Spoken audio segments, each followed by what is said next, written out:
Olá, boa tarde, boa noite, bom dia, boa tarde. Estamos aqui para mais uma conversa no Olho do Redemoinho e dessa vez eu tenho a honra e a alegria de poder conversar com o Edson Caiapó.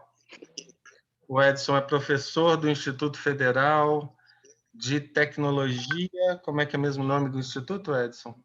Instituto Federal de Ciência e Tecnologia da Bahia. Instituto Federal de Ciência e Tecnologia da Bahia. Ele está nesse momento em Porto Seguro, Bahia, falando com a gente. E o Edson é doutor em História da Educação e tem pós-doutorado em História e Historiografia da Amazônia.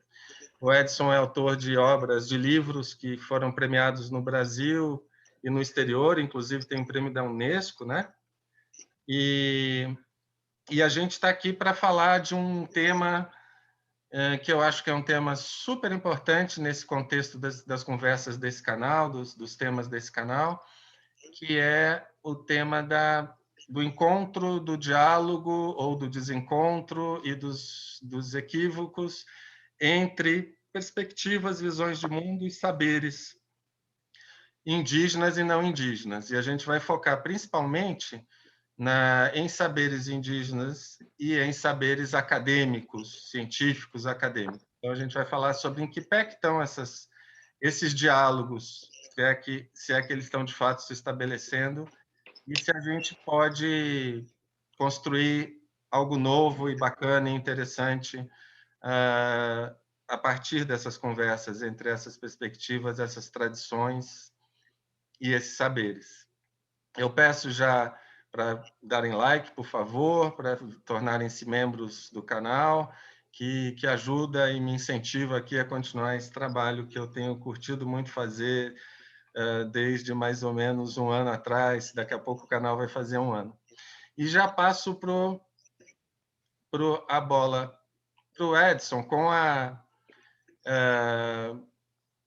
primeiro, Edson, fique super à vontade para, antes de responder a minha primeira pergunta, falar o que você quiser falar, se apresentar um pouco mais, se quiser falar um pouco mais da sua trajetória.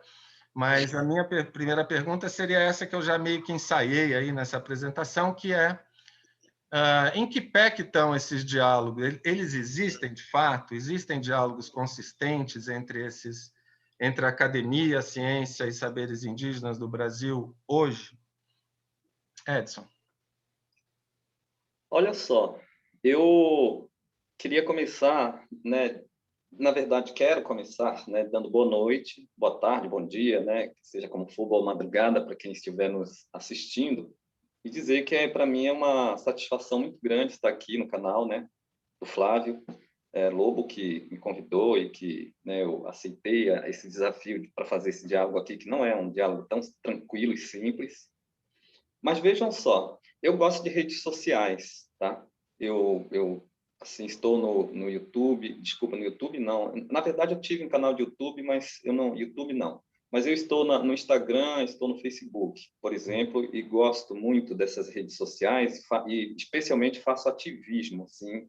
Para mim são espaços por excelência de ativismo, né? Nós, povos indígenas, temos feito movimento e diálogos para utilizar as redes sociais como arma de resistência, vamos dizer assim, né?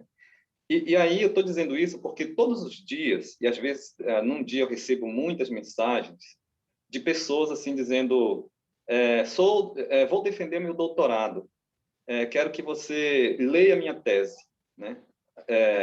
Sendo que não é um convite para participar da banca, né? É um convite assim para ler a minha tese e dar um parecer, né? E a pessoa ela faz essa fala assim com eu vou dizer assim, com uma arbitrariedade muito grande, como se fosse um favor que ela estivesse fazendo para mim, entendeu? Para os povos indígenas, ela está fazendo um favor, entendeu? De dar uma chance de vocês aí outros convites, né? Por favor, leia o meu trabalho de mestrado e eu estou interessado em fazer o doutorado, né? A partir do meu mestrado, me indique o que eu posso discutir no doutorado e me ajude a montar o projeto. Nossa! Uma moça outro dia aí falou assim: sou escritora reconhecida no Brasil e resolvi colaborar com os povos indígenas. Gostaria que você me apresentasse, me propusesse um roteiro de um livro para eu escrever sobre povos indígenas. sabe, cara? Aí eu estou dando esses exemplos para falar de um ponto pequeno, né? E então abrir o foco, né? Porque o que historicamente nós temos são péssimos exemplos, né, dessa relação de saberes indígenas, povos indígenas e academia, né? Então, na verdade, isso é uma experiência ruim que está colocada desde o século XVI, né? Então, os invasores chegaram aqui no século XVI, promovendo a expropriação, a usurpação de tudo, né? Inclusive das nossas línguas, dos nossos saberes, endemonizando as nossas espiritualidades, de tal maneira que essa prática muito violenta se mantém nos dias de hoje, né? Então, assim, hoje nós temos tentado um diálogo tranquilo, né? E até eu penso que é possível, né, que esse diálogo entre saberes indígenas e ciência venha a ser, sabe, um diálogo tranquilo, mas ainda não, eu não, sinceramente, assim, olha, para pensar em bons exemplos entre povos indígenas e grandes corporações, né, industriais, tecnológicas, eu não lembro, sabe? Eu lembro, por exemplo, da Natura, que vai lá na Amazônia, entendeu? E cria laboratórios no meio da floresta para explorar os indígenas, entendeu?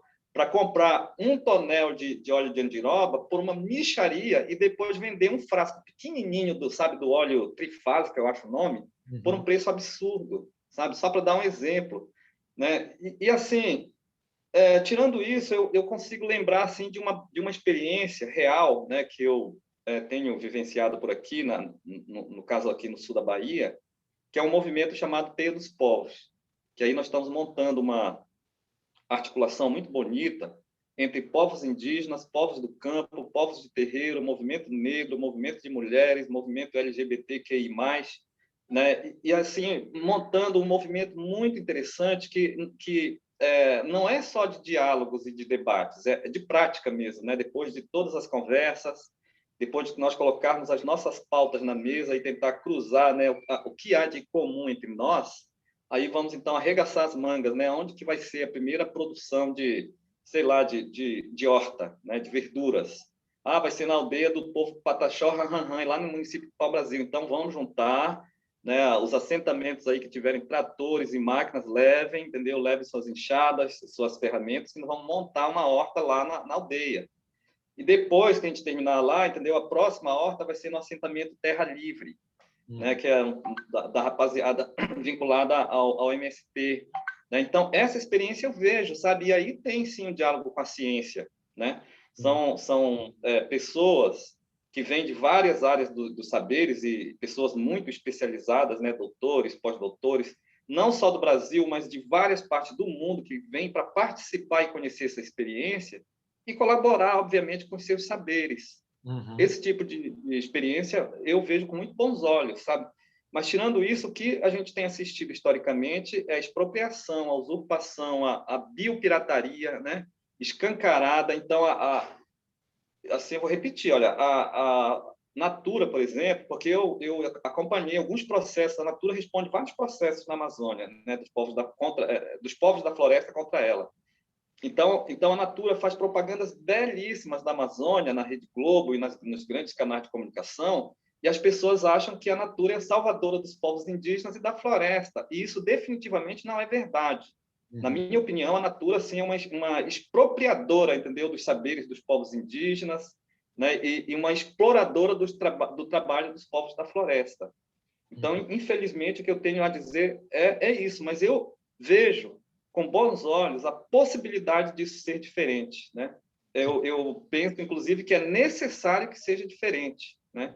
Porque, afinal de contas, né, esse arcabouço teórico-metodológico da ciência, né, da academia, está em ruínas, né? Existe uma crise hoje que não é só uma crise de pandemia, não, de coronavírus e de saúde, é uma crise de valores econômicos, é uma crise socioambiental, é uma crise da própria academia, né, do cartesianismo, do eurocentrismo, e nós vamos ter que repensar tudo isso, entendeu? Porque o barco que a humanidade entrou, né, com um projeto de progresso e projeto de futuro para a humanidade está naufragando, né? E aí nós vamos ter que conversar agora direitinho, assim, sabe, numa perspectiva simétrica, né, como coloca os antropólogos, né, de igualdade. Vamos conversar, né, porque todo mundo vai morrer e o navio vai afundar. Agora, só que essa conversa ela tem que partir do princípio de que os conhecimentos estão em pé de igualdade. Aí dá para nós pensarmos numa outra sociedade. Passo a palavra.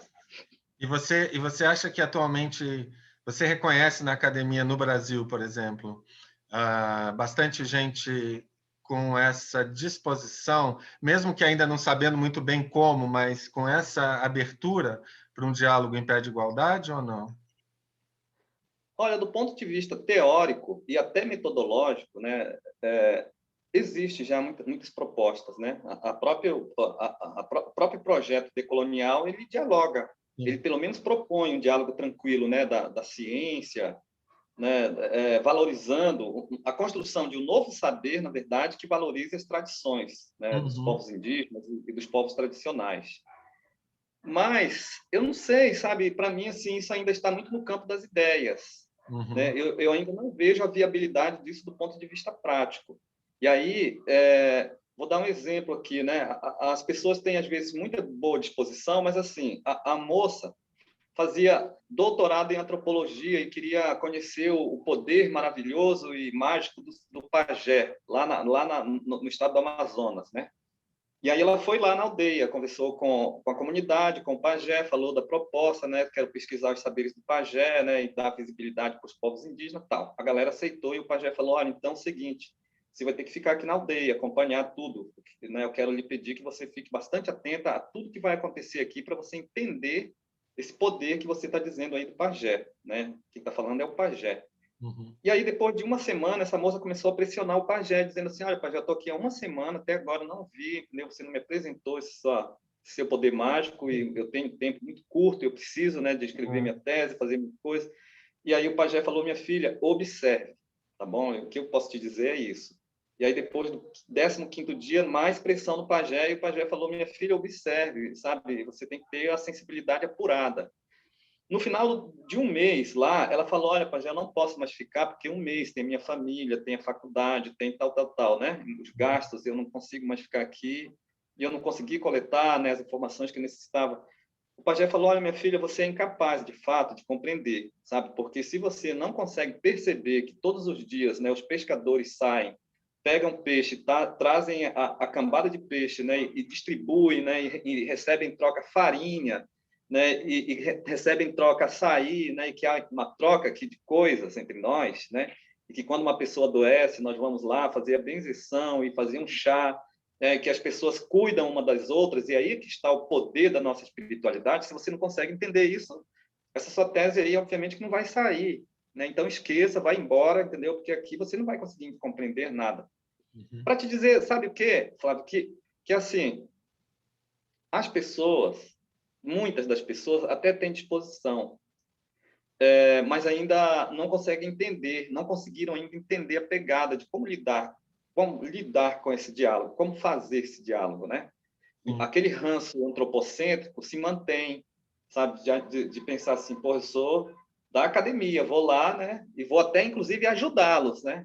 Só que o camarada não consegue perceber que ele está indo lá, na verdade, beber na fonte do verdadeiro conhecimento para escrever sua tese, né? Enfim, é isso.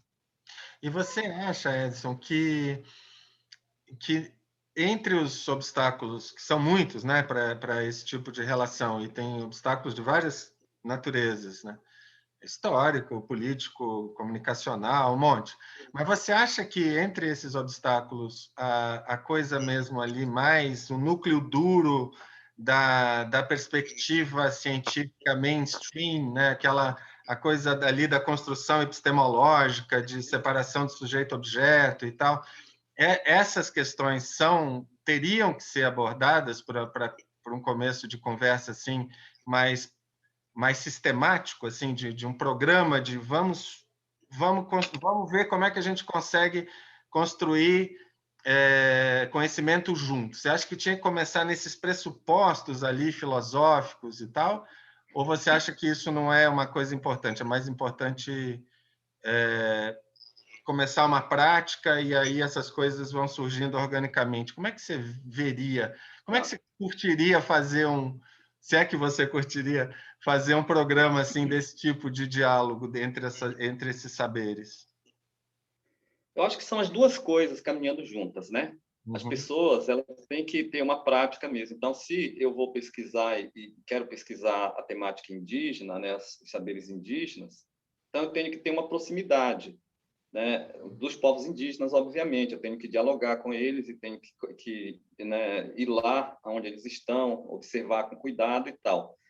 Paralelo a isso, né, nós temos que rever os pressupostos teóricos e metodológicos, né, para, em primeiro lugar, né, romper com a ideia de que a verdade é universal, que existe uma verdade válida para todos os lugares e que essa verdade, a matriz dessa verdade é a Europa.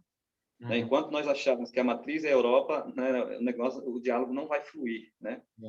É. De outro modo, ou de forma complementar, é dizer assim que as pessoas têm que ter essa sensibilidade para compreender que são muitas histórias, né? Então, não existe, eu sou historiador e eu falo de história, né? Então, não é a história ou uma única história ou a história única, né? São as diversas histórias, sendo que a maior parte dessas histórias não são sequer conhecidas porque elas estão historicamente silenciadas pela ciência, né? Pela história, ciência, né? Uhum. Então, assim, é necessário repensar todas essas práticas, repensar essa coisa de conceber, né, por exemplo, os povos indígenas, né, nesses processos de pesquisa, como objetos de pesquisa. Né? Os povos indígenas são sujeitos, né? E, portanto, não são objetos. E essa perspectiva, assim, que já tem, né, traz a teoria como a explicação de todas as coisas, a pessoa já sabe tudo, porque ela já tem uma teoria, ela já leu Foucault, ela já leu, né, o Derrida, já leu não sei quem, toda essa galera, entendeu? Então, ele já tem a verdadezinha e vai pegar os indígenas só para dar exemplo, sabe, encaixar no quadradinho que já está criado, né? Uhum. Então, esses pressupostos teóricos, metodológicos, filosóficos, eles têm que ser revistos também, né? Eles têm que ser colocados em xeque, né? Essa ideia de homogeneizar, né, a verdade, estabelecer uma verdade universal, estabelecer critérios científicos únicos, né, fazer a leitura de todas as coisas, né? E essa coisa assim de ter, né, que é um ranço que se mantém, né, que é o de ter a teoria como a propulsora de todas as coisas, né? Você cria então uma teoria, sabe, cara, tá pronto o teu trabalho, você precisa ir lá só constatar. Você vai lá numa aldeia só para constatar o que o Levi-Strauss já falou, os grandes pensadores antropólogos já falaram. Vou lá só constatar porque já existe o conhecimento produzido, né? E são europeus, inclusive, que produziram. Sim. Então é isso. Eu acho que enquanto as relações se derem assim, e enquanto os pressupostos teóricos, metodológicos, filosóficos não forem colocados em xeque, vai se reproduzir essa forma, né, de genocídio, de epistemicídio, de Uhum. etnocídio que não cessa, não é? Uhum. Que se mantém, inclusive, por dentro da academia. Sim. E pensando assim nesse diálogo, né? Nesse diálogo sobre fundamentos das concepções de conhecimento, das visões de mundo, o que você acha? O que você diria, né, em relação a esse momento de crise da civilização que você já descreveu mesmo, né? E talvez, se você quiser também, nesse momento mais específico que o Brasil está vivendo hoje, né, de essa situação toda de pandemia, o cenário político em que a gente está tão angustiante, tão terrível, com tantos retrocessos acontecendo. O que você acha, o que se destacaria para os não indígenas assim, em relação a ideias-chave, a fundamentos de visões de mundo indígenas que você acha que poderiam nos ajudar a todos, se a gente, né, começasse a conhecer um pouco mais esse pensamento, essa visão de mundo? Olha, eu penso assim, que essa crise toda que está aí, né, e eu gosto sempre de pensar assim, sabe, no sentido de que a pandemia é só uma ponta do iceberg, né? Existe uma série de coisas aí, né? Existe o aumento da pobreza, né, está escancarado. Eu moro em Porto Seguro, que é uma cidade que eu gosto muito. Eu estou abismado com a quantidade de pessoas agora vivendo na rua, que sabe, a gente não via, assim, né? Não era Uhum. nesse formato. O meu bairro, que é considerado um bairro tranquilo, cara, agora todo dia a gente ouve assim, olha, arrombaram o mercado, arrombaram o açougue, entendeu? A polícia correu atrás de um pessoal que pulou o muro e que atravessou o quintal dos vizinhos. Eu não estou fazendo uma campanha contra bandido, não, sabe? Nem estou falando de bandido. Eu estou dizendo de desigualdade social que é produzida historicamente, que é produzida exatamente por conta da exclusão. Não estou fazendo discurso aqui bolsonarista, nem de violência contra esses grupos humilhados e historicamente oprimidos, né? Então, assim, é a ponta do iceberg. Os povos indígenas vêm falando, né, desse perigo há muito tempo, né? Veja só, o que os iluministas fizeram ali no século XVIII? Obviamente que esse diálogo já vinha de mais tempo, mas os iluministas eles sintetizaram a ideia que é a seguinte: nós somos muito inteligentes, né? Nós temos que nos apartar da natureza, nós não somos natureza, né? Nós temos que dominar a natureza, inclusive porque a natureza é muito perversa, e transformar a natureza em bens para o nosso benefício, né? Para o nosso bem-estar. No futuro, todos seremos felizes. E a humanidade embarcou nessa proposta e declarou guerra à terra, pelo mar, pelos rios, pelo ar, pelo solo, pelo subsolo. E aí a gente chega aqui nesse momento, sabe, que eu vejo por exemplo, fotos do rio Tietê com pessoas nadando, remando, pescando no rio Tietê, ali onde hoje é um esgoto, né? E já tive também a felicidade de estar lá em Salesópolis tomando água na nascente do Tietê, sabe, com uma caneca, né, lá em cima na montanha, né? Então, assim, a moral da história é a seguinte, é que esse projeto iluminista, né, esse projeto de progresso infinito e de felicidade, ele logicamente que é uma farsa, né? Nós estamos aqui no século XXI diante de uma crise generalizada e a humanidade extremamente angustiada, com medo, todo mundo com medo de morrer. Neste momento, nós temos medo de morrer da pandemia, mas daqui a pouco, quando essa pandemia passar, nós voltaremos a ter medo de morrer afogados e queimados por causa do sol que vai aquecer, né? O sol não, na verdade, a terra, né, que vai aquecer e as águas vão subir e tal. E aí, assim, só que nós nos mantemos, né, a humanidade se mantém, especialmente o mundo ocidental capitalista neoliberal, se mantém nessa postura de devastação, entendeu? De desenvolvimento desenfreado, de consumismo desenfreado, né? E achamos, inclusive, que nós vamos destruir a Terra, né? Então, as falas mais amena, né, que é a fala dos ambientalistas, né, é a fala que diz assim: estamos destruindo a Terra e vamos destruir a Terra. E aí, em outro discurso, nós temos que salvar a Terra. Sabe o que eu quero dizer sobre isso? É o seguinte: a Terra não vai ser destruída, entendeu? E a Terra não precisa ser salva por nós, né? Na verdade, nós estamos destruindo a nós mesmos e nós temos que salvar as nossas peles com uma mudança de hábitos, porque a Terra é um ser muito vivo, muito, sabe, dinâmico, extremamente forte, e no momento que ela começar a responder para valer e dar nota zero para a nossa bagunça aqui, nós vamos virar poeira cósmica, entendeu? E depois poderá voltar outras coisas para cá mais interessante, outro tipo de vida mais interessante, porque a vida humana é uma zoeira. E a Terra pode, sabe, assim, eliminar, assim, olha, num piscar de olhos, entendeu? Então é isso. E aí eu tô, bom, mas o que isso tem a ver com os indígenas? O que tem a ver com os indígenas é que, historicamente, os indígenas têm alertado sobre isso tudo e têm dito, não só dito, porque não é um discurso e teoria, não, sabe? É prática. Os povos indígenas, né, vivem de maneira equilibrada nos espaços onde eles estão.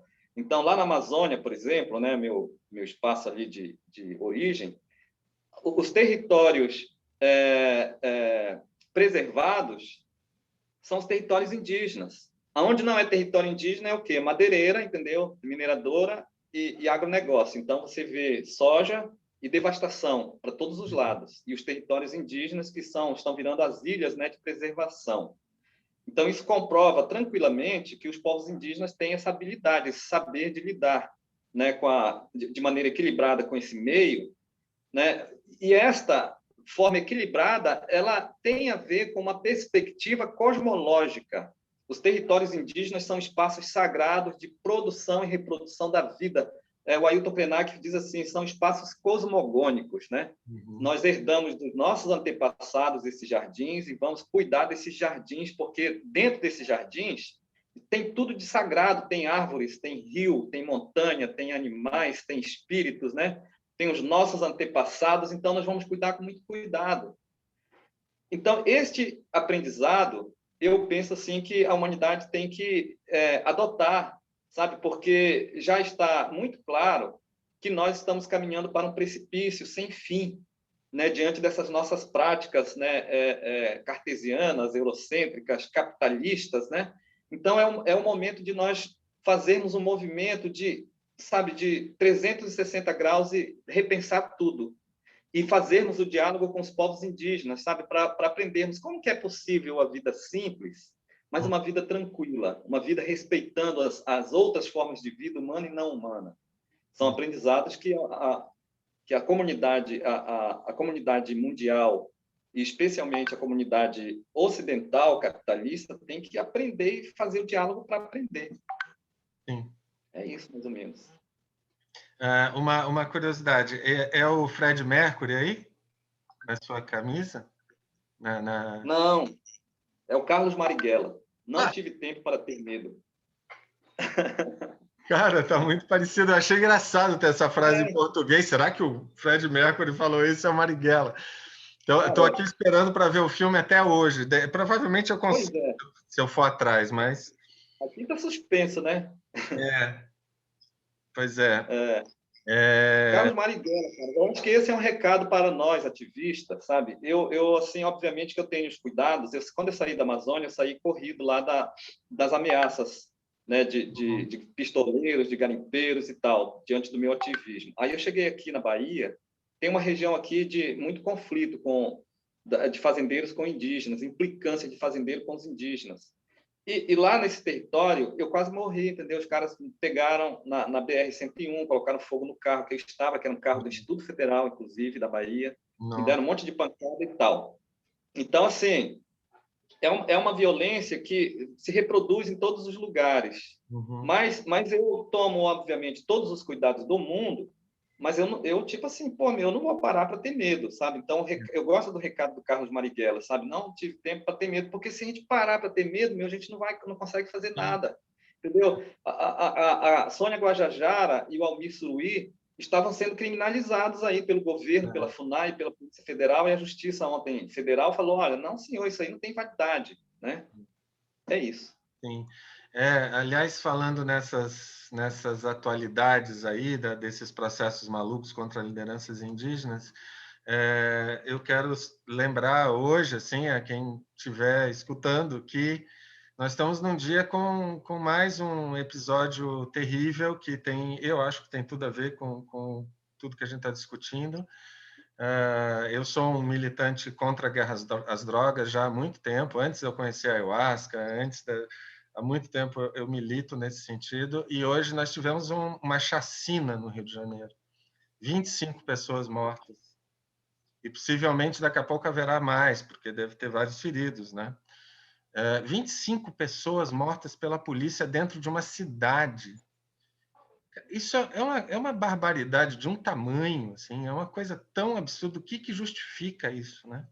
Uma guerra às drogas, mesmo, quer dizer, no momento em que ela está sendo desconstruída no cenário internacional, esse modelo de guerra às drogas, aqui, para comprovar mais uma vez o quanto a gente está numa fase de retrocesso, a gente tem essa barbaridade, a gente tem uma batalha numa cidade como o Rio de Janeiro com 25 mortos.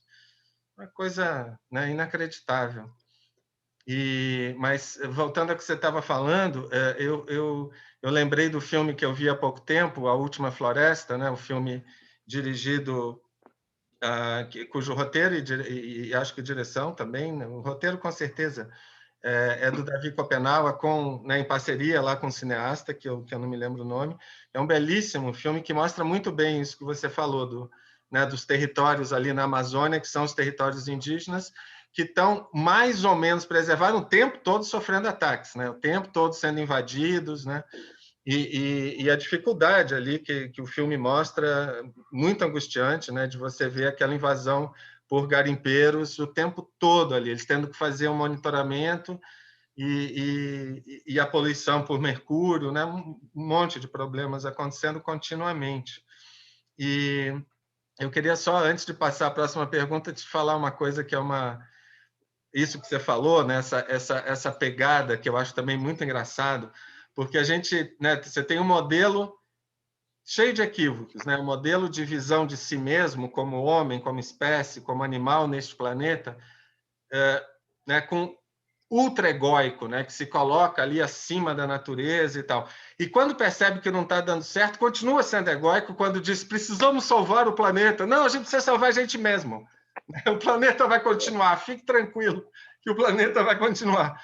Mas e uma coisa que ontem, há pouco tempo, eu estava num sítio, esses últimos dias, num sítio de um amigo, e a gente estava falando disso.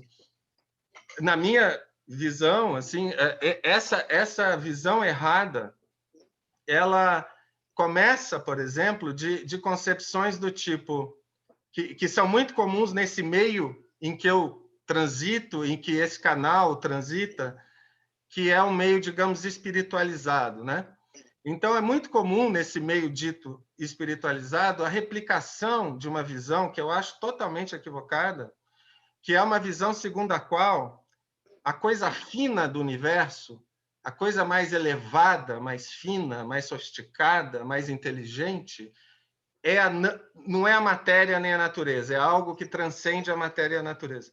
Eu acho isso um equívoco total, porque assim, basta você começar a estudar biologia, você percebe que a nossa inteligência, esse negócio que acontece aqui no córtex pré-frontal e tal, é tão grosseiro em relação à inteligência da natureza, né? Cada indivíduozinho pensando não chega perto do que o próprio corpo daquele indivíduo está fazendo em termos de inteligência em ação, né? As nossas células, os nossos sistemas orgânicos são de uma complexidade, de uma sutileza, de uma inteligência que a gente não chega perto. A gente, essa parte aqui consciente da gente, tem que comer muito feijão para chegar perto do nosso corpo, que a gente chama de grosseiro, né? Que é uma coisa, é uma invenção maluca, né? E aí, outro dia eu também vi um documentário sobre o mundo dos cogumelos, o reino fungi. A inteligência dos cogumelos, bicho, eles são incríveis. Eles fazem todo um trabalho de equilíbrio do solo, da terra, de passagem de nutrientes de um lado para o outro, de percepção de fraquezas, de necessidades, né, de um ecossistema inteiro. E a gente chama tudo isso de matéria bruta. Nós somos muito refinados, entende? Nos nossos pensamentos. Eu acho isso tão engraçado, né? Você não acha engraçado essa concepção? Que é uma concepção que a gente está toda impregnada na nossa cultura, seja na escola, seja nesses pensamentos até que se dizem alternativos, e que passam esse tipo de ideia. Que é uma ideia hierárquica, né? O que é mais grosseiro, aí o que é mais grosseiro tá, a natureza está aqui, e coisas que a gente acha que não são natureza, que são cultura ou que são transcendentais e tal, estão acima, né? Eu acho que já parte daí uma visão equivocada das coisas. Mas eu queria... romântica até, né? Oi? Como? Desculpa. E romântica até. Sim. Romântica. É. Uma concepção também romântica. Sim. Mas pode falar, você estava...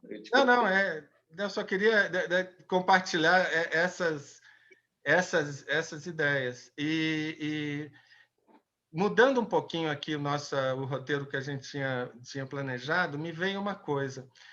E em relação, que a gente está falando sobre trocas entre indígenas e não indígenas.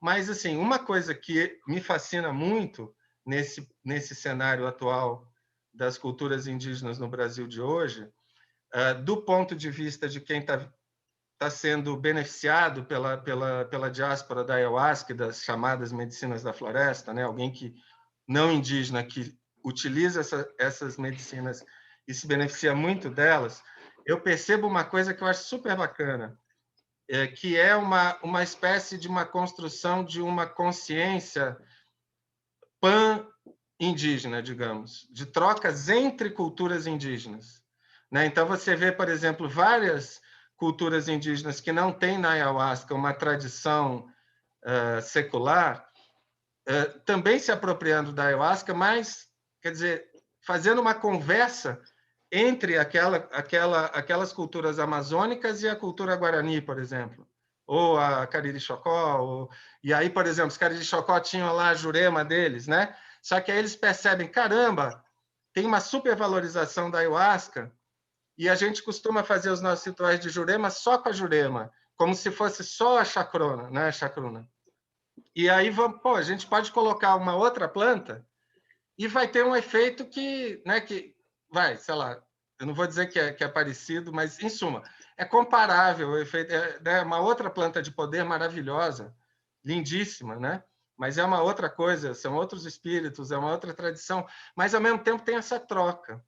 Como é que você vê isso, essa construção tanto de uma consciência indígena brasileira no sentido da política, de se colocar, né, de defender direitos e tal, então, por isso, fazer uma coisa mais unitária em alguns momentos, mas também essa troca que não é tão diretamente política, que é uma troca nesse sentido, né, de se perceber indígena no Brasil contemporâneo, perceber essa grande irmandade indígena, né, que muitas vezes se chamam de parentes, né, uns aos outros, e aí ter essa abertura para essas conversas interindígenas, digamos.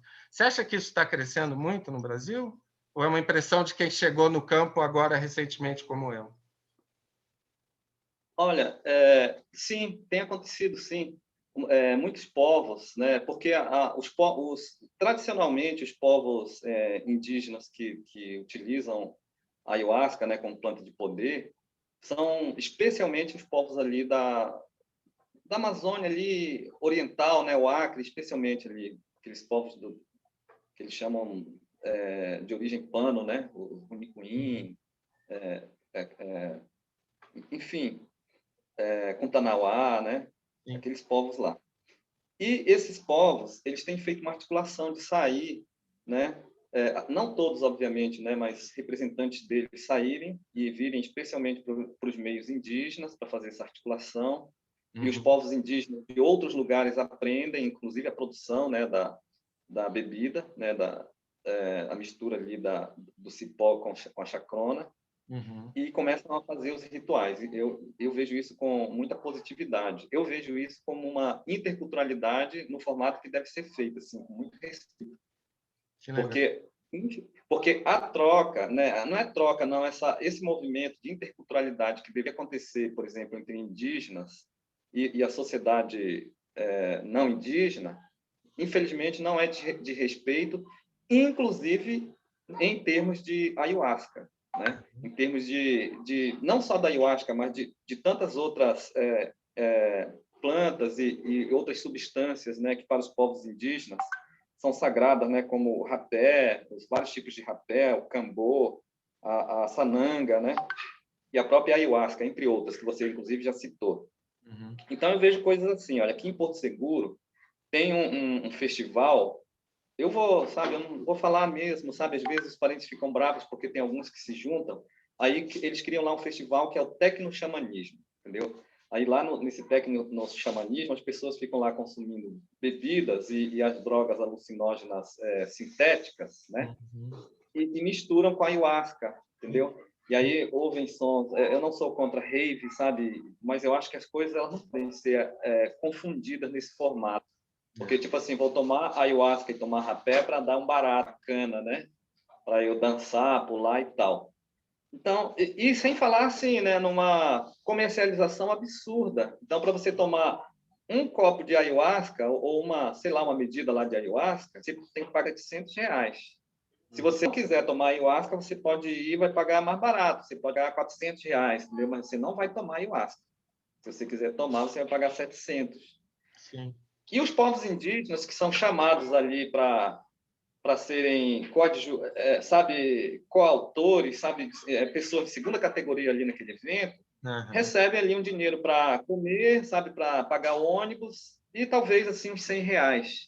E aí tem um pessoal aí organizando, ganhando muita grana com isso, sabe? Vira uma comercialização absurda, exploratória, né, de expropriação novamente, e que definitivamente, na minha opinião, não é uma relação intercultural no sentido que deve acontecer, que deva acontecer, né? Agora, obviamente porque eu faço esse diálogo, inclusive, com a minha esposa ali em Caiapó, e ela fala assim, olha, mas um lado positivo disso é que essa rapaziada e moçada aí que está tomando ayahuasca, eles provavelmente terão algum aprendizado, né? Porque, como diz na religião Santo Daime, né, eles vão ter a borracheira, né? Eles vão ter a borracheira e eles vão ter que aprender, eles vão, né, as fichas vão começar a cair, tem esse lado positivo. Sim. Eu acho também que tem, sabe, esse lado positivo, mas, cara, as relações elas não precisam ser nesse formato, sabe? Elas têm que ser respeitosas, né? Então, assim, eu confesso que eu não tomo ayahuasca se não for com um pajé que, de fato, tem experiência, sabe? Espiritual, inclusive, pessoa de confiança, né? Eu geralmente, quando tomo, eu sei exatamente com quem eu vou tomar. Eu não vou chegar num festival com música rave, com um monte de gente pulando com garrafas de bebida na mão, tomando ayahuasca. Não vou tomar, entendeu? E eu não estou fazendo discurso moralista cristão, não, porque eu gosto também de tomar minha cervejinha, entendeu? E acho que normal, né? Mas o que eu estou falando assim é que não dá para fazer, sabe, esse tipo de coisa, porque desmoraliza a espiritualidade originária. Sim. Agora, com relação a essa experiência aí, sabe, entre os povos indígenas, eu estou achando muito interessante. Inclusive aqui no sul da Bahia, onde eu estou, tem articulação aqui com o povo Pataxó, por exemplo. Os Tupinambá, lá na região de Olivença, né, Ilhéus, também estão, né, tomando, né, fazendo ritual. Enfim, sabe, aí uma outra coisa que eu queria falar é assim, né, porque existe uma discussão sobre a categoria alucinógeno, né? Alguns pensadores, né, sei lá, algumas pessoas, inclusive cientistas, né, que estão mais bem próximo mesmo dos povos indígenas, estão dizendo assim, olha, é necessário fazermos uma diferenciação entre alucinógenos, entre substâncias alucinógenas e experiências e substâncias enteógenas, né? As enteógenas, elas têm uma outra, sabe, um outro significado. É que a origem natural das substâncias enteógenas, né, conduz a um estado de expansão da consciência espiritual, sabe? Não é tipo você tomar um LSD simplesmente para curtir a noite. Não, você aqui vai tomar ayahuasca, entendeu? Tem um objetivo específico, né? Aí tem um textozinho que eu vi na internet de uma das pessoas que discute isso, que ele diz assim: alguns autores não consideram que a expressão enteogênica seja um mero sinônimo de psicodelismo, já que nem todas as substâncias usadas num contexto sagrado provocam alucinações.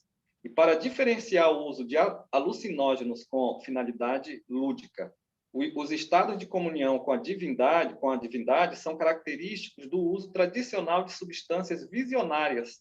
Não seriam igualmente alcançados com o uso de substância sintética, tipo LSD, aí ele cita várias substâncias, para fins recreacionais ou de prazer farmacológico. Então, aí ele continua a discussão para dizer assim que não é só uma questão de conceito, né? A diferença entre alucinógenos, né, e substâncias que ele chama de enteogênicas, né, ela tem também uma diferenciação mesmo da sua composição e do efeito que isso vai fazer no organismo humano, né? Então, é isso. Assim, as pessoas, né, que vêm, então, para esses movimentos de tecno-xamanismo e outras coisas semelhantes, eles vêm pensando na ayahuasca como um simples...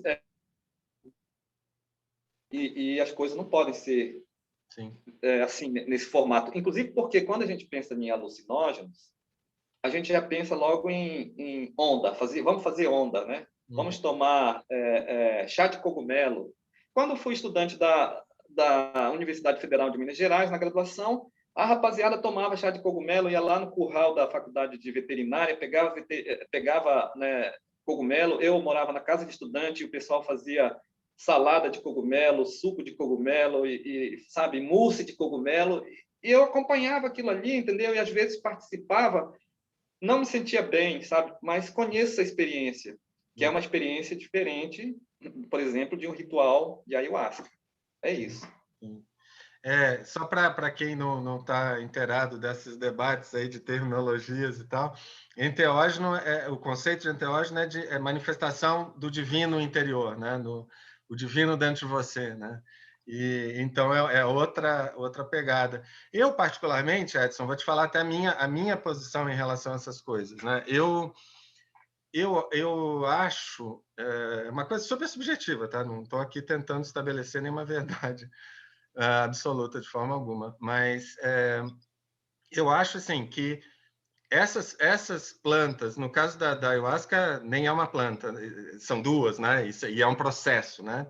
Mas, assim, as plantas de poder, e a ayahuasca, claro, tá nesse universo, que tem essa história associada a culturas, a povos, na minha concepção muito particular, elas trazem isso com elas, né? Quer dizer, há um espírito ali que tem a ver com tudo, todas essas relações e tal, e isso é maravilhoso, né?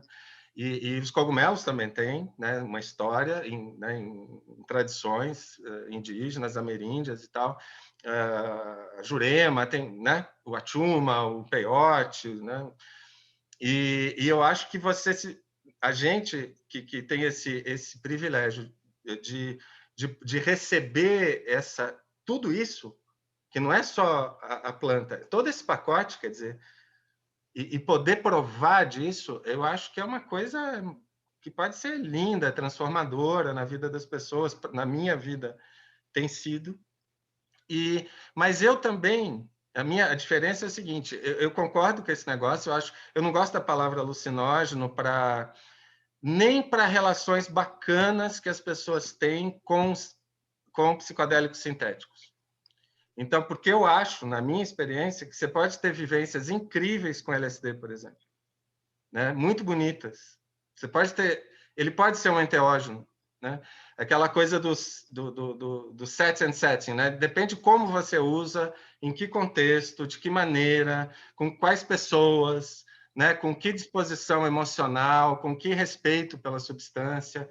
Então, assim, eu acho que essas, como a ayahuasca, elas têm uma coisa tem um a mais muito importante, que é um a mais que é um portalzinho ali para uma diversidade humana que, para a gente, nós não indígenas, a gente está precisando muito dela. Então, assim, a gente tem um contato com isso, com uma vivência comunitária, como os grupos bacanas de ayahuasca são pequenas comunidades de troca de saberes, de troca emocional, de você poder mostrar suas fraquezas, de você ser acolhido. Tudo isso que a gente perdeu, sentar em roda simplesmente e ouvir as pessoas com respeito. A gente perdeu isso, coisas muito elementares, né, que a gente tem perdido e que não é à toa que as pessoas ficam tão fascinadas quando reencontram, né? Então, eu acho que essas plantas de poder, elas têm esse universo maior e que te sustenta um pouco. Então, essa é a minha visão.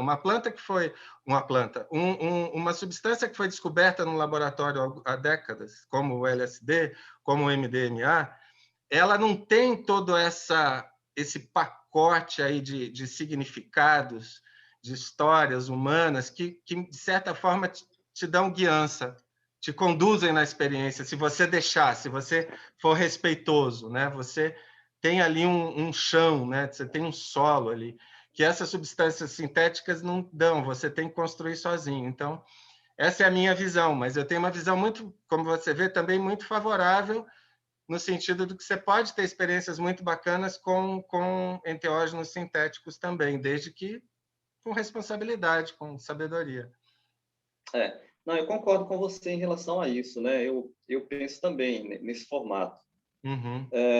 Aí, olha só, porque assim, ainda indo aí nessa pegada da experiência, né, da ayahuasca, pensa assim numa perspectiva intercultural, eu lembrei de uma coisa assim que eu considero grave e que tem que ser falado, sabe? Há uns 2 ou 3 anos atrás, houve um encontro, um congresso internacional de neurologia, né? E o tema central era o uso medicinal da ayahuasca, né? Eles escolheram o Acre, Rio Branco, para fazer isso, o Acre, né? Pelo significado que tem ali, né? Tanto dos povos indígenas que utilizam há muito tempo, né? E que tem, né, um conhecimento muito grande em relação a chacrona, o mariri e tal, mas também a UDV, né? Que a UDV ela surgiu por ali, né? Sim. Só que aí a comunidade indígena naquele tempo, eu lembro direitinho, eu fui convidado e não pude ir, não pude. E depois fiquei respirando aliviado, pensando que bom que eu não fui, sabe por quê? Porque a comunidade indígena brasileira e particularmente do Acre se manifestou dizendo assim, olha, é um absurdo um congresso dessa natureza, né, dessa proporção gigantesca, não ter indígena, sabe, para falar um pouco aí, só tem os doutores Europa, dos Estados Unidos, do Canadá, a maioria dos palestrantes sequer eram brasileiros, sabe? E as pessoas dessas comunidades aí que você falou, né, dessas pequenas comunidades, indígenas ou não indígenas, que tradicionalmente utilizam e que têm, sabe, muita sabedoria a respeito dessa planta de poder, ficaram de fora, totalmente à margem, sabe? E sequer podiam participar, assim, do ponto de vista econômico, porque a entrada era caríssima, entendeu? Só para, né, referendar assim que a relação é complicadíssima, sabe? Não tem uma interculturalidade crítica nessas produções. Você tem participado de muitas lives e tal e conversas, né, online. Uma dessas conversas que você teve nos últimos meses e que eu assisti inteira foi a sua conversa com o Glauber, lá da Federal de Minas, que é um cara que eu gosto muito, e ele trabalha com a Bia Labate, né? E eles, eu acho que assim, a Bia, por exemplo, é um exemplo, né? O Glauber também, e a Bia é um exemplo internacional de alguém que já há décadas, né? Já vai fazer, sei lá, uns 20 anos, que estão aí dizendo essas coisas, né? Falando, gente, né? Vamos parar desse negócio de achar que nós estamos na vanguarda de entender essas plantas de poder e tal, e as culturas, os povos que estão, né, que as conhecem há séculos, talvez, provavelmente milênios em alguns casos, deixando eles de fora. Quer dizer, isso é um absurdo total, né? Como é que a gente pode estabelecer uma relação de respeito com essas medicinas se a gente não reconhece, né, a história humana delas, né? Como que elas coevoluíram aí com culturas humanas, né? Esquecer toda essa história começar uma relação errada, né? Começar de um jeito errado. Aqui no meu canal, Edson, eu fiz uma entrevista com o Draulio Araújo, que atualmente é o maior, é o cara autor dos estudos sobre a ayahuasca do ponto de vista neurocientífico mais importantes do mundo. Ele dividia isso com um espanhol que morreu, infelizmente, há pouco tempo. Dividir esse posto aí dos dois cientistas da ayahuasca mais importantes nessa área, deixando claro, biológica, área neurocientífica, né? Tem outros caras incríveis em outras áreas, como a Bia, por exemplo. Mas e aí eu acho super bacana o Draulio, porque ele tem perfeita noção disso, até como alguém que tem uma relação importante pessoal com a ayahuasca, ele tem perfeita noção de que o que ele está fazendo ali, e aí entra essa coisa que a gente, do começo da nossa conversa, de ter que mudar alguns paradigmas, algumas bases, eu acho, de produção de conhecimento científico para ter um diálogo mais bacana com outras culturas, que ele fala, olha, o que eu estou fazendo aqui, eu estou fazendo de uma forma que a ciência mainstream possa levar a sério, possa considerar. Para fazer isso, eu tenho que tirar um monte de coisa que eu sei que são coisas fundamentais do pacote. Então, o cara tem que tomar ayahuasca num quarto de hospital, todo branco, não tem música, não tem comunidade, não tem nada disso. Porque eu tenho que isolar aquele negócio ali, bem aquele princípio, né, reducionista, né? Materialismo reducionista. Eu tenho que ir lá e associar uma molécula, um efeito e tal. E todo aquele pacote gigante de coisas que a gente sabe, a gente tem uma relação com as plantas de poder, que a gente sabe que fazem parte, são intrínsecas à experiência, eu tenho que deixar de fora. Então, o que eu estou fazendo, o Draulio diz, o que eu estou fazendo é uma coisa importante num certo sentido, para essa sociedade que ainda exige que as coisas sejam feitas assim, para levar a sério certas coisas, para dizer, está provado que ela tem efeitos mesmo medicinais. Então, eu tenho que fazer desse jeito, né? Tem esse valor, porque eu estou dando uma chancela nesse sentido. Mas eu sei que o que eu estou fazendo é um negócio minúsculo em comparação com o conhecimento que um pajé tem. Minúsculo, nem se compara. É uma coisinha ali que eu estou fazendo dentro de uma certa metodologia, porque no meu mundo branco, não indígena, acadêmico, eu tenho que fazer desse jeito para que as pessoas falem, sim, bacana. Parece que esse negócio tem mesmo um efeito medicinal. Parece que ajuda as pessoas mesmo, né? Mas, quer dizer, será que vale a pena? Será que você acha que vale a pena tentar mudar essas metodologias para poder fazer trabalhos que são reconhecidos como trabalhos científicos e que são muito mais, que abrangem uma complexidade muito maior de fatores? Ou você acha que é melhor cada um ficar na sua baia mesmo, entendeu? E deixa a neurociência fazer essas coisas do jeito que ela faz, super reducionista, desde que a gente também considere que outras maneiras de construir conhecimento são igualmente válidas. Você gostaria você acha que é possível ter uma neurociência dialógica nesse sentido, de que seja uma neurociência que misture fazeres da neurociência acadêmica com saberes indígenas, ou deixa cada um no seu canto, desde que a gente não diga que a única que dá carimbo de verdade, de legitimidade, é a academia? O que você acha? Você acha que vale a pena investir numa neurociência da floresta, por exemplo? Olha só, Flávio, essa pergunta aí é bem difícil, entendeu? Pois é. Eu sei te falar o seguinte, entendeu? Que os povos indígenas, especialmente muitos do Acre, muitas pessoas do Acre, já estão fazendo um trabalho maravilhoso, sabe?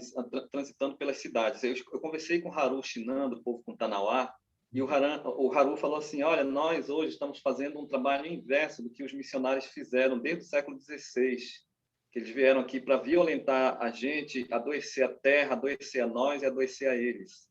Só que o nosso movimento é diferente, ele é semelhante, mas ele é diferente. Nós estamos fazendo algo parecido com o trabalho missionário, mas para reverter a situação, sabe? Para tirar todo esse feitiço mal que eles trouxeram e tentar produzir uma outra coisa para curar as pessoas, né?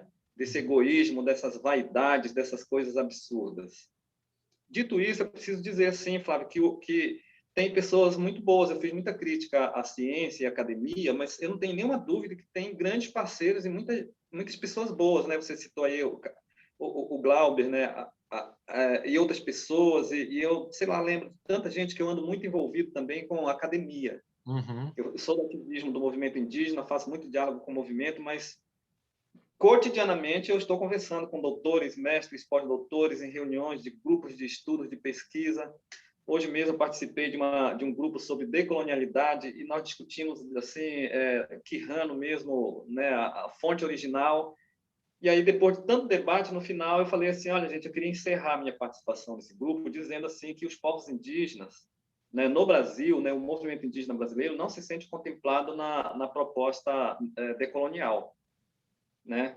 Nós temos muita dificuldade de lidar com a decolonialidade, isso está escancarado em várias lives aí que o Gerson Banil tem participado, o próprio Ailton e outros pensadores, né? A Júlia do Rico e tal.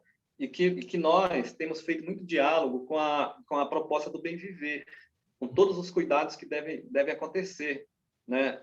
E sei que os decoloniais eles têm buscado aproximar, sabe, do bem viver, de compreender o que é isso. Mas, por mais que eles tenham buscado essa aproximação, são coisas que continuam sendo diferentes, né? E aí indiquei, olha, vejam que o Gerson Banil está falando sobre decolonialidade no vídeo que ele, numa palestra que ele fez na Universidade Federal de Roraima, né? de Rondônia, desculpa, mandei o link do vídeo. Sim. Mas aí eu estou dizendo isso para dizer o seguinte, sabe? Desculpa, Edson, está disponível no YouTube isso, por exemplo? Está disponível no YouTube. Ah, que bacana. Entendeu? Eu vou tentar colocar o link embaixo desse nosso vídeo aqui. Isso. Poxa, porque eu marquei exatamente, olha, no 17,5 minutos do vídeo, o Gerson ele abre para falar, para fazer a crítica, mas muito contundente, assim, não é, sabe, nas entrelinhas, não. Ele fala diretamente, olha, eu não sou decolonial, vou explicar por quê. E aí ele começa a tecer as críticas, entendeu? Sim. Depois eu vou, né, a gente disponibiliza... E o bem viver é uma construção de culturas indígenas que não estão em território brasileiro, né? Sim. É uma construção quechua, quais são as... lá, né, do pessoal lá mais para Bolívia, né, Equador, Venezuela, não é isso? Mas vamos pensar assim, sabe, que em tempos anteriores à invasão, Não tinha esse negócio de Brasil, sabe? Eles para Sim, lá e claro, nós para cá, né? claro. Na verdade, havia um trânsito. Inclusive, É, os povos aqui da Amazônia Oriental, eles falam assim, olha, nós sempre tivemos uma relação muito próxima com os Incas, com os povos aí de cima dos Andes. E sim. quando tinham conflitos lá, nós subíamos para ajudá-los e eles desciam para, sabe? Então, havia um permanente compartilhamento de tantas coisas ali e saberes, né? Aí vejam, aí eu estou dizendo isso porque o bem viver é uma prática que não foi criada agora e que não é uma teoria, né? A gente está Uhum. dando o nome de bem viver para uma prática que Sim, é milenar, né? Mais sim. ou menos isso. Aí veja só, eu falei então desses acadêmicos, pesquisadores e cientistas alinhados conosco, que são grandes parceiros e aliados, porque eu acredito na possibilidade e até na necessidade de produzirmos, sim, sabe, um conhecimento vinculado, por exemplo, à ayahuasca e tudo de bom que ela pode trazer para a humanidade, inclusive dentro da ciência. Uhum. Sabe? Então, eu penso assim que as comunidades indígenas e os povos indígenas devem continuar a intensificar esse movimento de cura da humanidade, sabe? Fazendo essas articulações com grupos e indo lá e convidando as pessoas. Então, daí eu acho que aí fazendo a relança e cantando a noite inteira, sabe? Porque no outro dia, eu hoje pesquisei um pouco sobre a ayahuasca, as pessoas que tomaram, o que elas dizem, sabe? Eu vi várias experiências, pessoas dizendo, olha, lá na hora, às vezes, é angustiante, sabe? Mas depois, que isso, parece que entra no paraíso, né? Uhum. Que as fichas caem, a gente consegue É. compreender tanta coisa que está muito evidente, mas que parece que tem uma viseira que cega a gente. Uhum. E é exatamente isso. Eu também acho, Flávio, que a ayahuasca, sinceramente, todas as pessoas, né, deveriam experimentar. Eu não tenho nenhuma dúvida que seria uma das curas para a humanidade, né? Para essa humanidade decadente, nesse mundo capitalista, neoliberal, ocidental decadente, a ayahuasca certamente seria assim, um dos pontos, um dos conhecimentos que poderia colaborar para que a humanidade desse um reviravolta nessa situação de crise geral. E eu acho, para concluir, né, o que eu comecei a falar, que a ciência pode sim, sabe, lidar disso, com esse conhecimento de maneira séria, num outro formato, não nesse, por exemplo, que você falou, né, a pessoa toma ayahuasca, imagina, eu não consigo imaginar uma situação dessa. A pessoa num quartozinho quadradinho, tomar ayahuasca e ficar ali sentado numa cadeira, meu, a pessoa vai pirar, entendeu? Inclusive porque o ritual pressupõe, né, no ritual originário, pressupõe uma intervenção efetiva do pajé, Uhum. entendeu? A cura, ela está no ato de ingerir a bebida, mas ela está também no ato da pajelança, né? O pajé, poxa, ele não está ali só para ficar observando as pessoas, ele está ali para fazer a pajelança, que é a parte da cura, né? Sim. Então, a ciência ela pode lidar com isso nesse formato assim. Olha, vou dar um exemplo. Lá no Amapá, no estado do Amapá, de onde eu vim, um governo anterior, não esse atual governo, que é de Madeireira, o pessoal do agronegócio. O governo anterior, que tinha compromisso, inclusive eles têm muita proximidade com os povos indígenas, eles resolveram implantar o sistema de parteiras tradicionais nos hospitais públicos, sabe, de maternidade do Estado. Então, as indígenas, sabe, as parteiras tradicionais, porque lá no Amapá, sabe, a maioria das pessoas nascem de parto tradicional, só tem uma maternidade na capital. O resto do estado não tem maternidade, então as pessoas nascem na floresta na mão de parteira. Então, obviamente que essas mulheres têm prática. Aí o governo, então, deu um curso para essas pessoas utilizarem outros instrumentos que não são da prática indígena, e elas passaram a atuar dentro dos hospitais, sabe, colaborando mesmo de maneira efetiva no movimento de parto. Foi muito bonito esse movimento lá, sabe? Caramba, isso pode ser Muito um belo exemplo daquilo, né, que eu estava falando no início, né, de um efetivo diálogo, né, entre saberes, né? Muito bacana. isso, isso. Então é isso, eu fico apostando na possibilidade desse diálogo, por exemplo, com a ayahuasca, nesse sentido, porque se for para o neurologista isolar tudo, entendeu? Isolar as Uhum. substâncias ativas, psicoativas e isolar esse conhecimento dos povos indígenas, meu, vai só ser a reprodução do eurocentrismo e É, do epistemicídio, né? sim. Se os pajés, as curandeiras, sabe, essas pessoas, as lideranças espirituais não estiverem envolvidas efetivamente na produção desse conhecimento, né, Uhum. vai ser a reprodução do status quo. E aí eu quero só complementar mais uma questão, sabe, que do ponto de vista assim, da produção do conhecimento, é necessário, né, que as instituições de pesquisa e de ensino promovam a concessão de títulos de notório saber, sabe, para essas lideranças espirituais, especialmente para as curandeiras, parteiras, benzedeiras, sabe? Tem que ter. Olha, no Brasil tem, eu acho que 3 ou 4 doutores indígenas que receberam esse tipo de título, né? Tem o Ailton Krenak, que recebeu na Federal de Juiz de Fora, tem o Almir Suruí, que recebeu na Universidade Federal de Rondônia, tem o cacique Raoni, que recebeu agora recentemente pela Universidade Estadual do Mato Grosso, e o cacique Babal, que recebeu aqui na Universidade Estadual da Bahia. Eu não conheço outro nome, sabe? Só que são tantos espalhados pelo Brasil, e as universidades estão, olha só, estão fazendo discurso, né, da necessidade do diálogo intercultural e falando da decolonialidade, mas desde que os doutores não sejam os indígenas, né? Os doutores têm que ser outros para falar. Essa é uma das críticas. Eu soube não faz muito tempo que, por exemplo, posso estar enganado, tá? Não fui checar essa informação, mas me contaram que um grande maestro Shipibo, né, no Peru, ganhou um título, né, de doutor honoris causa lá no Peru, né, como pajé, né? Quer dizer, não é esse o termo lá, é um maestro, né? Mas um grande curandeiro, né, que foi reconhecido. E aqui, verdade, eu ainda não tinha parado para pensar nisso. Quer dizer, a gente está num país em que a gente tem as grandes religiões ayahuasqueiras que já saíram do Brasil até, a gente tem várias culturas ayahuasqueiras de tradição milenar e tradição recente, e a gente não tem, por exemplo, né, um grande pajé dessas tradições reconhecido na academia ainda, né?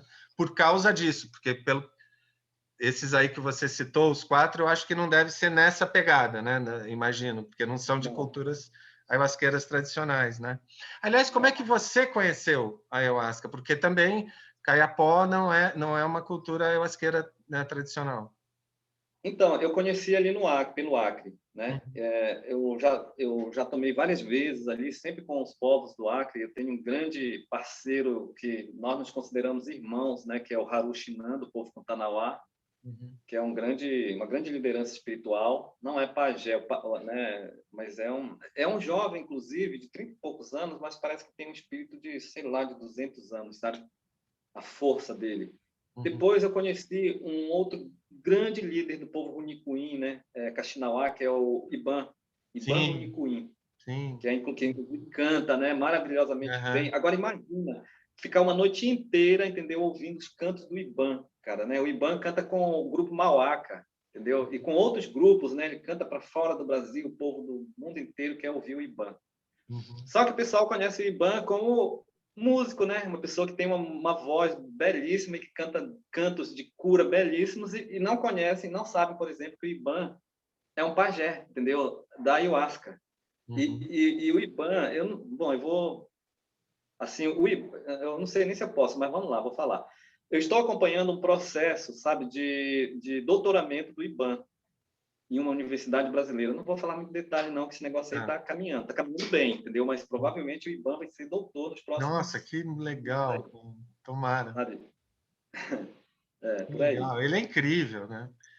Ele é incrível. Eu conheço, você falou de um jovem, esse outro que você falou primeiro, eu não conheço, não. Fiquei bem curioso, que a outra é outro povo, né? Qual é o nome do que você falou primeiro, o jovem? Oi? É o Kuntanauá. Kuntanauá. Kutanauá? Kuntanauá, isso. Que legal. Eu conheço uma liderança jovem, que talvez você conheça também, que eu diria o mesmo. É um cara que tem uma... Nossa, ele tem uma ligação com as coisas que é incrível saber que ele tem 30 anos só, que é o Biraci Júnior Yawanawá. Ah, sim, conheço, meu amigo, Biraci. É um cara incrível também. E é um cara ele jovem. Muito pelo mundo. Nossa, mas que bacana essa notícia do Iban. Tomara que isso ande bem, que ande rápido também. A gente está precisando dessas coisas, né? De acelerar esses processos, né? Porque a crise está tão feia, a gente precisa acelerar esses processos. E eu queria só te fazer da minha parte, última questão, mas a gente pode falar do que mais você tiver vontade, mas que é a última questão da pautinha aí que eu tinha feito para a gente, que é baseada numa resposta do Ailton Krenak nesse recente Roda Viva, e foi uma pergunta do meu amigo querido Siddhartha Ribeiro, que é um desses cientistas com cabeça abertíssima, que estão querendo aprender com outros povos, com outras culturas, que sabem que isso é necessário para a humanidade, e essa abertura, esse diálogo. E ele fez uma pergunta para o Ailton sobre isso, sobre essas questões todas que a gente está conversando, sobre diálogos entre saberes. E o Ailton, na resposta do Ailton, o Ailton usou o termo tecnologia que dentro do contexto da resposta dele faz todo sentido, né? Que ele usou o termo tecnologia para impregnado de mercado, de capitalismo, de hiperconsumo, dessa mistificação dos objetos, das mercadorias, né? E que distorce a ciência, que acaba se sobrepondo à ciência, né? O que a ciência ocidental mesmo, mas o que ela tem de melhor, que é a curiosidade, que é a vontade de saber, que é o rigor na busca do saber, que tudo isso fica corrompido, né, por essa coisa de ter que servir ao mercado, ao hiperconsumo, ao lucro, né, ao capital. E aí ele usou a palavra tecnologia muito nesse sentido negativo dentro dessa fala que faz todo sentido. Mas eu queria saber de você, porque eu tenho visto que essa conversa está em outros lugares também, se a gente deve considerar, na sua opinião, o termo tecnologia um termo perdido para o capital, que a gente não deve nem disputar, então melhor não falar em tecnologia indígena, que seria, né, um contrassenso, ou você acha que tecnologia pode ser um termo usado nesse sentido, não necessariamente capitalista, só de um acúmulo de saber humano material, né, que tem um sentido mais prático de fazer coisas, né? O que você acha? Como é que você se relaciona com o termo tecnologia? Olha, a tecnologia, obviamente, que ela é uma linguagem, né, para se reportar a esses saberes acadêmicos, né, muito vinculados a esse desenvolvimento tecnocientífico capitalista, né, Uhum. moderno especialmente. Eu acho assim que os povos indígenas, considero assim que os povos indígenas devam abrir mão dessa coisa de tecnologia, sabe? E assim, se nós temos que adotar, né, se é necessário de repente adotar uma outra nomenclatura, né, uma outra categoria, talvez etnoconhecimento seja uma boa fala, sabe? Mas Sim. de toda forma é importante dizer assim que os povos indígenas têm saberes milenares, né? Uhum. São saberes originários, né? E que os povos indígenas assim historicamente têm produzido esses saberes e experimentados nos seus laboratórios na floresta. Então a Berta Ribeiro escreveu um livro chamado O Índio na História do Brasil, né? Eu acho bem bacana que tem uma parte aqui que ela discute exatamente sobre esses conhecimentos, né? Que o mundo ocidental chamaria de tecnologia, né? As tecnologias dos povos indígenas, mas ela não utiliza, ela não adota essa nomenclatura, não. E aí ela fala assim, bom, mas afinal de contas, o que a comunidade ocidental deve aos povos indígenas em termos de conhecimento? Aí ela vai dizer assim, olha, os povos indígenas historicamente fazem esses manejos de tanta coisa que nós utilizamos e nem sabemos a origem, né? Aí ela fala assim, eu vou citar aqui algumas coisas. Aí eu vou citar aqui algumas coisas que ela lembra. A mandioca, né? O milho, a batata doce, o cará, as favas, o amendoim, a abóbora, a pimenta da terra, o abacaxi, caju, o mamão, as bananas, o maracujá, o tabaco. Aí ela fala assim, vou falar agora dos estimulantes, né? Aí ela fala o tabaco, o algodão, a, o caroá, a erva mate, o guaraná, né? E aí ela depois se reporta a outros produtos muito utilizados, né, que é o tipo, aí ela cita o urucum, o tucum, as fibras de piaçava, o buriti, as cabaças, né, e depois ela vai se reportar às frutas, né, produtos de coleta, né, cacau, maracujá, bacuri, murici, araçá, araticuns, e aí depois ela vai se reportar ao açaí, aos pinhões, né? E aí ela vai lembrar do emprego cirúrgico, né, do curare, que é uma substância ali das tradições indígenas.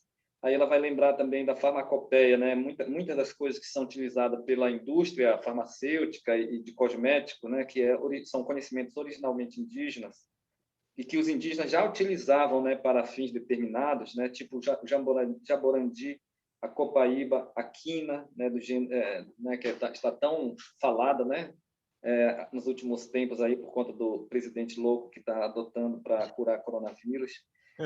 E aí ela vai lembrar do andiroba e de tantos outros produtos. Então, uma parte, assim, tipo a metade do livro, ela vai assim fazer referência a esses saberes sabe, se nós quiséssemos usar essa linguagem chula, né, que está decadente, né, seriam as tecnologias indígenas, porque na verdade são saberes milenares que foram produzidos nos laboratórios originários dos povos indígenas dentro dos seus territórios sagrados. E que esses conhecimentos, diga-se de passagem, está disponibilizado para a humanidade, ou através de um diálogo tranquilo, que é quase sempre o que não acontece, ou através mesmo da biopirataria e da expropriação, que é praticamente a regra, né? Mas, enfim, as pessoas têm nas suas mesas, né, todos os dias, um tanto de coisas, de produtos e de alimentos muito gostosos, que ela não sabe a origem, sabe? Nem procuram saber e desvalorizam os saberes indígenas. Olha só, lá no século XVI, quando os primeiros jesuítas chegaram, né, eles começaram a escrever uma série de cartas sobre os povos indígenas e o Brasil, né? E essas cartas elas foram reunidas e estão publicadas com o nome Cartas Jesuíticas, né? E o Manuel da Nóbrega escreveu também várias cartas, entre elas ele diz assim que os povos indígenas são biologicamente e culturalmente inferiores e que os povos indígenas, inclusive, não têm fé, né? Porque fé é um sentimento vinculado a Deus. O que os indígenas têm é credulidade, uma credulidade vinculada ao demônio. E que os pajés, né, e as lideranças espirituais, todas elas são vinculadas, são emissários de primeiro grau do demônio. E aí ele vai, então, continuar suas cartas falando de todos esses saberes indígenas como saberes das trevas, né, no sentido da maldade. E é isso. Então, eu acho assim, que a essa altura do campeonato, eu concordo assim com essa fala de tipo, olha, deixa a tecnologia para eles, sabe? Eles gostam tanto, né? O capitalismo, o mundo ocidental capitalista gosta tanto desse negócio de tecnologia, deixa eles utilizarem. Não só eles, mas nós, inclusive, vamos utilizar. Olha, eu estou falando aqui no celular, tenho outro aqui celular na mão, entendeu? E atrás aqui de mim tem, aqui atrás do meu celular tem um computador, um notebook. E nós estamos assim nos tornando exímios conhecedores dessas tecnologias para utilizarmos elas todas a nosso favor, sabe, como movimento de resistência.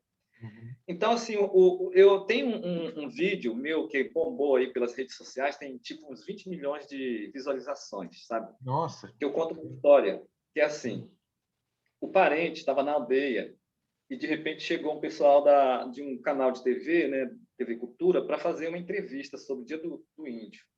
E aí, né, a câmera enorme, uma moça ia entrevistar com o microfone na mão. Na hora que ela foi começar a entrevista, o celular do parente tocou. E ele puxou o celular do bolso, né, e falou, olha, espera aí, deixa eu atender. Ele atendeu. E aí, quando ele terminou de falar, a moça falou assim, mas índio usa celular?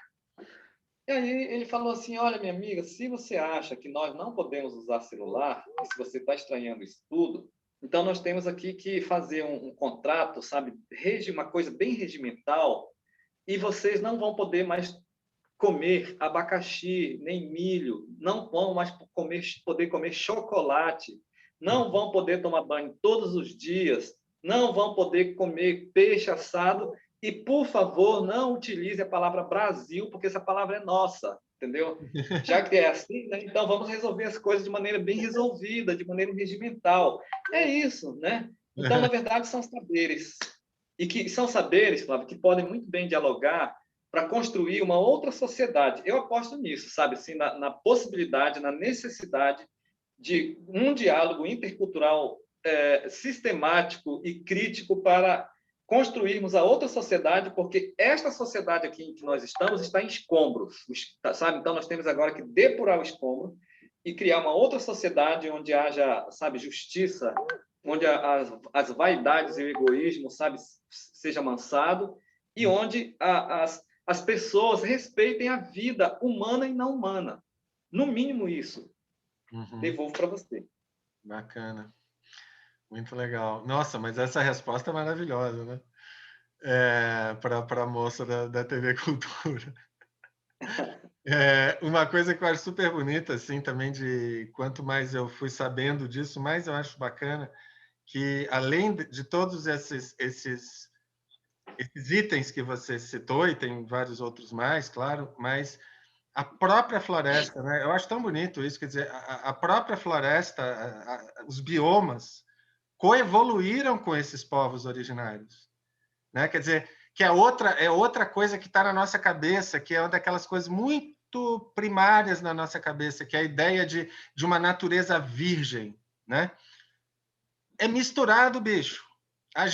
O homem faz parte disso que a gente chama natureza virgem. Quer dizer, aquela floresta maravilhosa lá, Amazônia, para não falar de outros biomas maravilhosos, ela, né, os povos que habitaram, sempre habitaram, coevoluíram com ela. Não dá para separar as coisas, entende? Eles não estavam só lá, não é que eles estão lá. Não, eles são lá. Eles são aquilo, junto com as plantas, os bichos, a terra, o clima, né? E a gente não... É difícil, né, para a gente, no nosso jeito de ver as coisas, perceber essas coisas, né? A gente recebe desses povos, além de medicinas, frutas, comida, um monte de coisa, a gente recebe os biomas também, num certo sentido, né? Muito importante, que a gente está avacalhando, né? Que a gente está poluindo, que a gente está destruindo, né?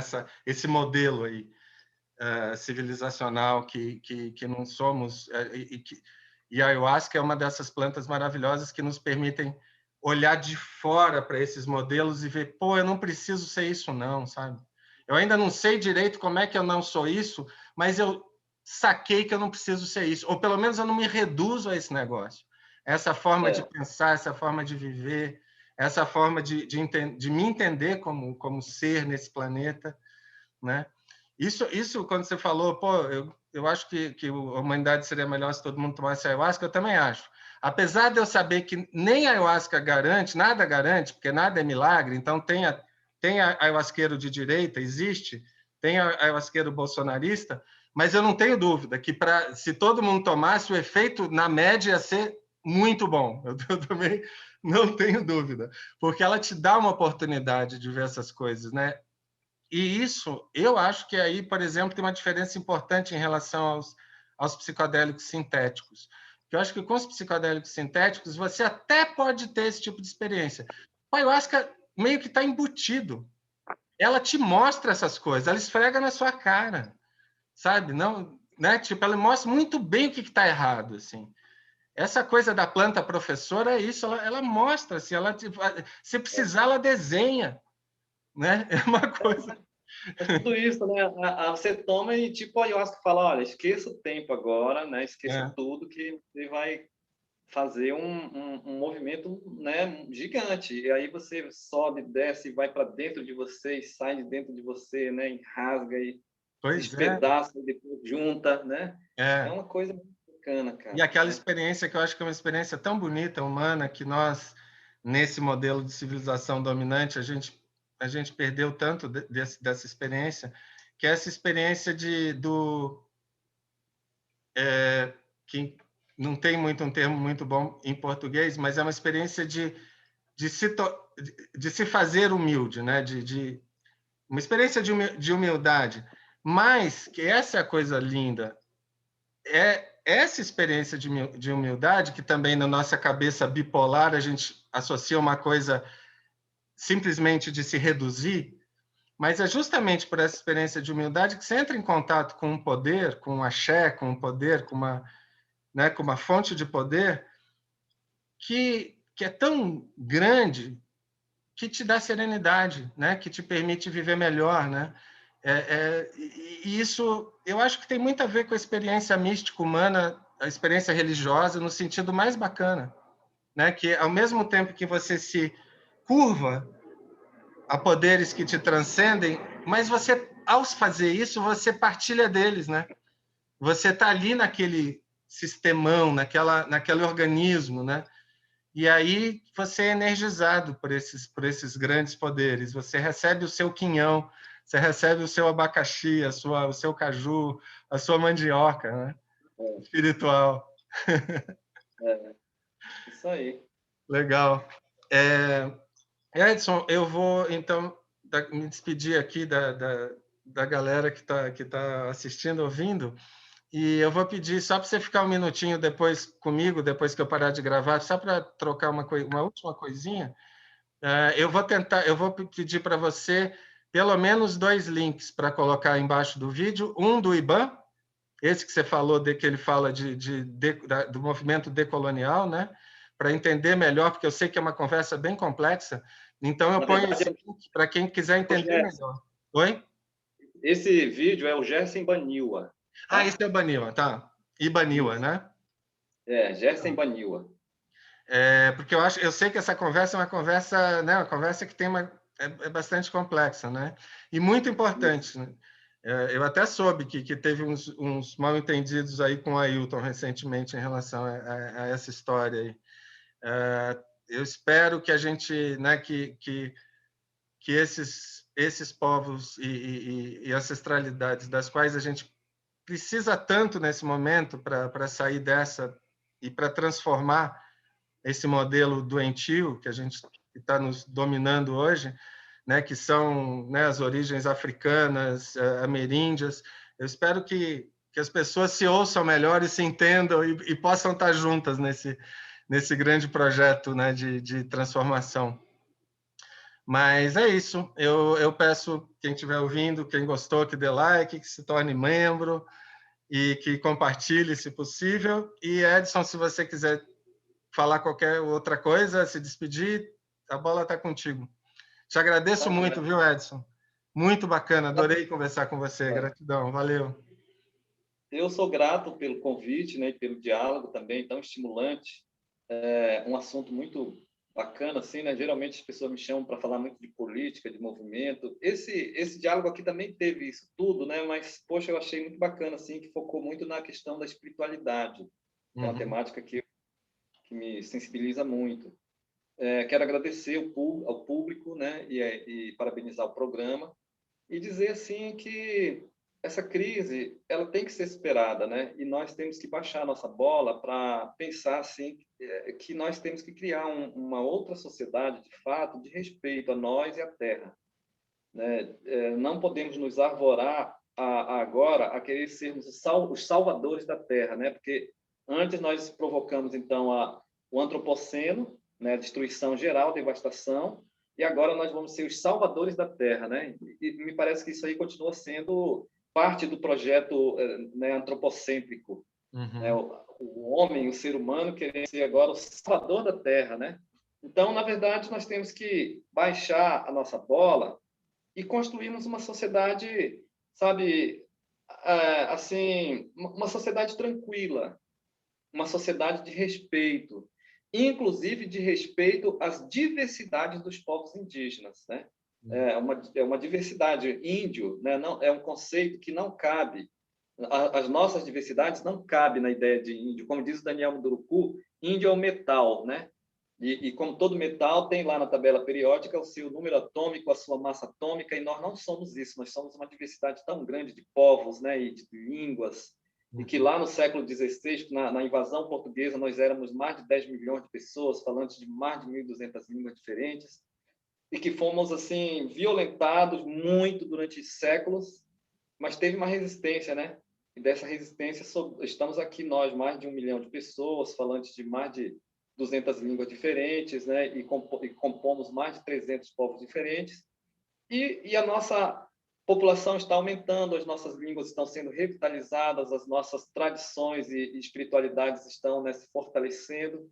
Portanto, no meu otimismo, eu diria que não existe possibilidade de extinção dos nossos povos.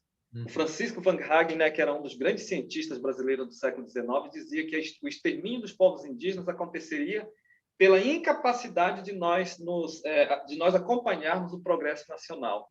Sabe, uma profecia que está falida, e nós estamos aqui, sempre estivemos e sempre estaremos. Obrigado. Valeu, muito obrigado. Tchau, gente. Obrigado, Edson. Obrigado por quem está ouvindo, assistindo. Até a próxima.